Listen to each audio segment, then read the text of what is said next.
দর্শক, প্রভাসের কালকি মুভির box office collection ধামাকার ঝড় তুলেছে। সম্প্রতি মুক্তি পেয়েছে বিগ বাজেটের কালকি মুভির হিন্দি ভার্সন। ইতিমধ্যে এই মুভিটির টোটাল বলিউড পাড়ায় ঝড় তুলে দিয়েছে।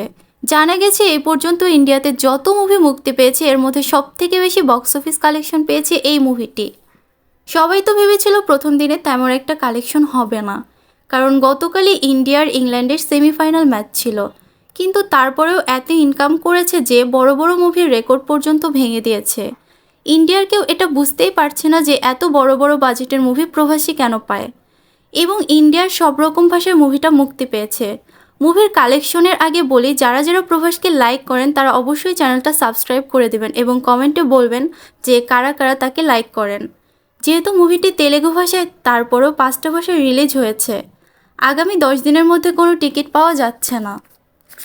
New Zealand, America, Australia, Germany, UK সবগুলো দেশেরই বক্স অফিস কালেকশন ইন্ডিয়াতে নতুন ইতিহাস তৈরি করেছে। এটি একটি এপিক সায়েন্স ফিকশন মুভি। এখানে অ্যাক্টিং করেছে প্রভাস, দীপিকা, দিশা পাটানি, অমিতাভ বচ্চন সহ আরও অনেকে। জানা যাচ্ছে প্রথম দিনেই মুভির 80% উঠে গেছে। এবার জানা যাক প্রথম দিনের কালেকশন। প্রথম দিনে ইন্ডিয়া ও ইংল্যান্ডের ম্যাচে থাকা সত্ত্বেও আয় করেছে 100 কোটি টাকা। যদি ম্যাচ না হতো তাহলে অনায়াসে 120 কোটি পর্যন্ত চলে যেত। তেলেগু ভাষায় আলাদা করে আয় করেছে 66 কোটি টাকা। ওয়ার্ল্ড ওয়াইড আয় হয়েছে 190 কোটি টাকা, যা সব মুভিকে ছাড়িয়ে গেছে। 2 দিনের ওয়ার্ল্ড ওয়াইড কালেকশন 320 কোটি টাকা। দর্শক, আজকে এই পর্যন্তই। এরকম নতুন নতুন মুভির আপডেট পেতে আমাদের চ্যানেলের সঙ্গেই থাকুন এবং আমাদের চ্যানেলটি অবশ্যই সাবস্ক্রাইব করে বেল বাটনটি অন করে দিন।